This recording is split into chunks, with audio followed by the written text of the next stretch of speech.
Salut à tous, nous voilà dans une nouvelle vidéo test de vélo électrique. Comme vous voyez derrière moi, le Engewi EP2 Pro 750 watts. Allez, c'est parti pour les caractéristiques. Donc c'est un vélo 20 pouces en fat bike, donc 20 par 4, 4 qui est la largeur des pneus. C'est un vélo pliable, c'est surtout sa caractéristique principale. Pliable au niveau du cadre ici et également pliable au niveau du guidon, on verra par la suite, c'est vraiment super facile à transporter.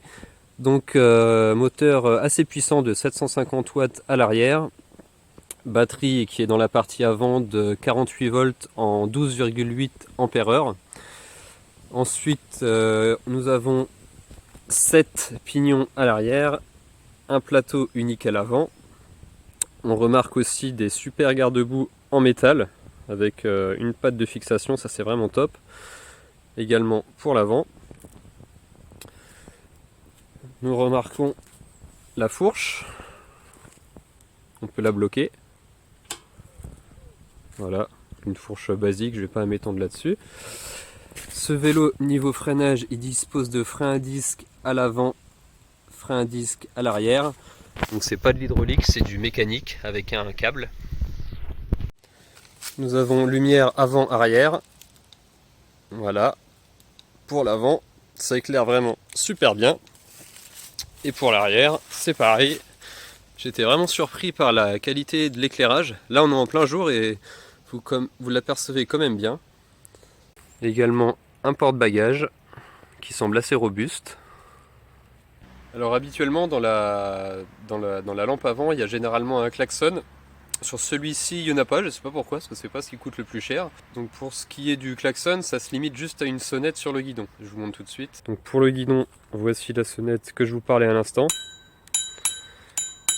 C'est un peu dommage, j'aurais préféré effectivement avoir, comme la plupart des autres vélos électriques, un klaxon intégré dans la lampe. Je ne sais pas pourquoi ils ont choisi cette solution-là. Donc puisqu'on est sur le guidon, on remarque ici déjà principalement l'écran. C'est un écran monochrome, noir et blanc. C'est vraiment assez lisible. Les petits boutons plus ou moins pour accéder aux différents menus. Le bouton ici pour allumer justement le phare avant et arrière.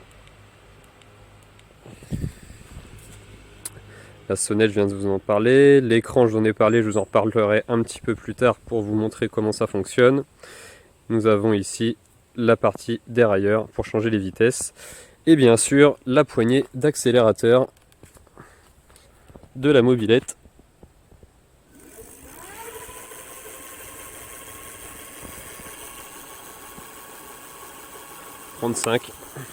Donc à savoir que pour la vitesse max, bon je vous en parle tout de suite, mais là il m'a affiché 35 km/h.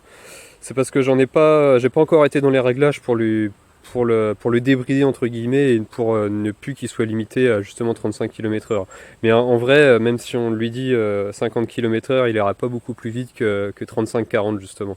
Je pense qu'en moyenne il faut se dire 40, c'est assez représentatif de la vitesse max du vélo. Je crois qu'il l'annonce pour 45, mais honnêtement...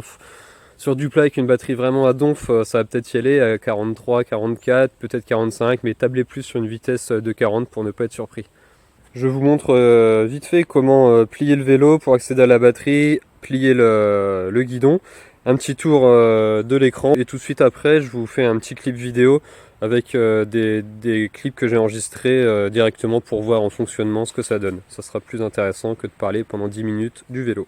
Donc pour replier ce EP2 Pro, on va commencer ici par tirer ici pour rabattre le guidon. Voilà, hop. Ensuite, éventuellement, ce qu'on peut faire, c'est redescendre la selle. C'est pas facile avec le téléphone dans l'autre main. Vous m'excuserez pour la manipulation. Et ensuite, on peut plier le cadre. Donc, au préalable, forcément, ça, c'est en position verrouillée. On le déverrouille. Hop. Et on peut, alors je ne sais pas ce que ça va donner avec une main. Donc j'ai un peu galéré avec le téléphone dans l'autre main, mais j'y suis arrivé. Voilà ce que ça donne une fois plié. C'est vraiment pas compliqué, ça tient vraiment pas beaucoup de place. Tant qu'on y est et qu'il est en position pliée, vous voyez ici qu'on peut accéder à la batterie. Donc vous voyez ici il y a une il y a une clé qui sert justement à mettre déjà sous tension la batterie et principalement éviter qu'on vous la vole. Donc vous voyez ici il y a un petit téton. Le petit téton, vous tournez la clé, il sort ou il rentre. Donc là il est sorti. Si je tourne la clé, je le rentre. Une fois que le téton est rentré, eh bien on retire la clé, là c'est déjà fait. Et la batterie glisse naturellement toute seule. La voici. Donc c'est une batterie qui est assez standard à ce type de cadre. Je pense pas que ça soit vraiment spécifique à ce EP2 Pro. Si vous pouvez très bien acheter une autre batterie qui est vendue pour une autre marque qui sera sûrement compatible avec les caractéristiques. Donc voilà, c'est du 48 volts. Donc 54 volts chargé à donf avec un courant de décharge d'environ 20 ampères et la capacité de 12,8 ampères-heure. Voilà, vous savez tout pour cette batterie. Comme je vous l'avais promis, je vous montre pour l'écran. Déjà pour allumer le vélo, on fait une pression de quelques secondes sur le bouton en bas ici. Et l'écran s'allume.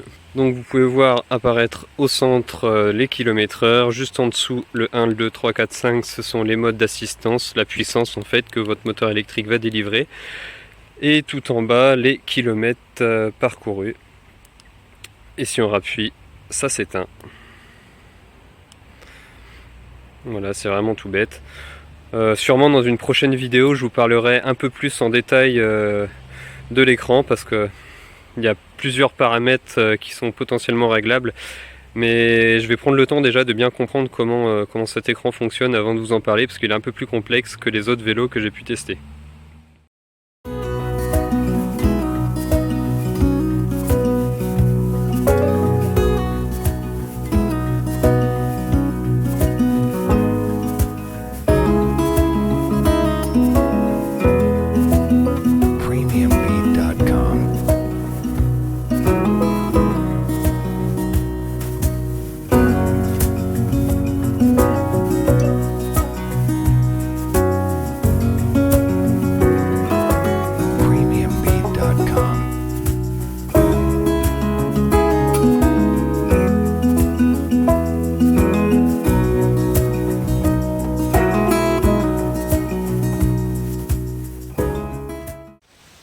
Nous arrivons à la fin de la vidéo. J'espère que le petit clip que je vous ai mis précédemment vous a permis de voir un peu plus que vaut ce vélo, ce qu'il a dans le ventre sur route vraiment, parce que bon là je peux vous en parler, mais le mieux c'est effectivement de voir en fonctionnement ce que ça donne. Et nous arrivons maintenant à la partie conclusion. Je vais vous dire un petit peu ce que je pense de ce vélo, ainsi que le prix, la livraison, etc. Allez, on enchaîne. Alors qu'est-ce qu'on peut dire sur ce EP2 Pro? Eh bien déjà, première chose que j'ai remarqué, la qualité de finition, les détails. Ce vélo est vraiment très bien fini, rien que le garde-boue arrière, enfin le garde-boue arrière et le garde-boue avant en métal, c'est pas sur tous les vélos qu'il y a ça. Également la lumière arrière, elle éclaire vraiment super bien. Sur pas mal de vélos, il y a souvent juste la lumière à l'avant et quand il y a une à l'arrière, c'est pas vraiment folichon niveau éclairage, hein, je vous la remets, mais donc on appuie ici, pardon. Et regardez, ça éclaire vraiment fort, hein, sachant que là je suis en journée, je peux vous dire que la nuit, ça claque. Chose que je vous ai pas dite non plus, je sais pas si vous allez voir, mais si j'appuie, voilà, si je freine, on a vraiment un feu stop fonctionnel. Et ça, même quand la lumière elle n'est pas allumée, si je l'éteins, hop, et que je freine, voilà.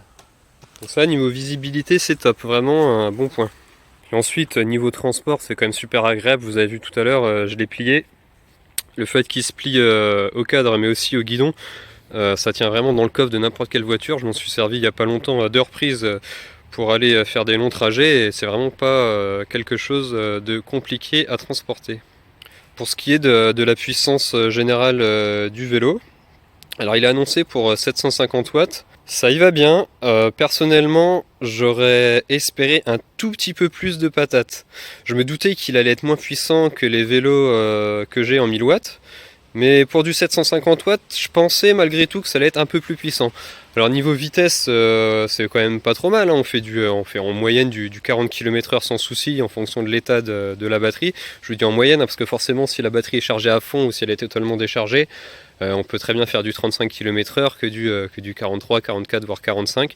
Mais en moyenne 40, comme je vous l'ai dit tout à l'heure, c'est vraiment assez représentatif. Donc là-dessus, bon, c'est quand même pas mal parce que juste tourner la poignée et taper du 40 km/h, c'est vraiment très intéressant, comme sur beaucoup de vélos électriques d'ailleurs. Niveau maniabilité, je trouve que c'est intéressant pour un vélo de ville, un vélo pour aller faire des promenades. Par contre, malgré le fait que ça soit du fat bike, c'est pas fait non plus pour aller faire le fou dans les chemins, pardon. Vous allez pouvoir vous amuser un peu. Après, c'est pas fait pour dévaler des grosses descentes et taper des grosses ornières. Disons que c'est un compromis entre vélo de ville, vélo pour s'amuser le dimanche dans les bois. Mais il faut pas non plus faire trop le dingue, surtout que la suspension à l'avant, elle est relativement molle, je trouve. Ça amortit bien, par contre, si on est à 40 km/h dans un chemin et qu'on se tape un nid de poule, on va vraiment le ressentir, ça va claquer. Juste ce petit point là qui était un petit peu limite. Sinon, tout le reste, c'est vraiment un super vélo. Niveau maniabilité, pas de souci. Le fait qu'il y ait un porte-bagages, des garde-boue, la qualité de finition. L'autonomie, j'en ai pas parlé encore parce que j'ai pas vraiment pu tester le vélo à fond pour permettre de voir son autonomie. Donc c'est une batterie de 12,8 ampères comme je l'ai dit précédemment, 48 volts. En moyenne, d'après mon expérience, en full électrique, juste en tournant la poignée sans mettre un coup de pédale, vous pouvez taper sur du facile 30-35 km sans souci. Après, bien sûr, si vous pédalez en même temps, je pense à vue de nez, on peut faire du 60 voire du 80 km, ça passe sans problème. Après, bien sûr, ça dépend de votre poids, du mode d'assistance dans lequel vous le mettez. Parce que si vous le mettez en assistance 1 ou en assistance 5, forcément l'assistance 5 il va consommer plus et vous allez peut-être certainement aller plus vite. Mais vous allez aussi faire moins de kilomètres malgré que vous soyez en pédalage. Donc c'est un vélo qui est vendu aux alentours des 900-920 euros il me semble. Allez voir, je mets le lien dans la description. Surtout qu'il est expédié d'Europe, donc vous l'avez en une semaine sans frais de douane. Vraiment gros point positif également. Donc si vous cherchez un vélo électrique mixte avec une autonomie relativement correcte, une vitesse de pointe très appréciable, c'est vraiment celui-ci qu'il vous faut, surtout qu'il n'est pas très cher, 900 euros environ pour ce type de vélo, c'est quand même très intéressant. Donc ouais, je vous recommande ce Engeway EP2 Pro. Et on est à la fin de cette vidéo, merci d'avoir été jusqu'au bout, n'hésitez pas à mettre un petit commentaire si vous avez des questions, de mettre un petit pouce bleu et surtout de vous abonner pour voir les futurs vélos que je vais vous présenter en test. Allez, salut, à bientôt!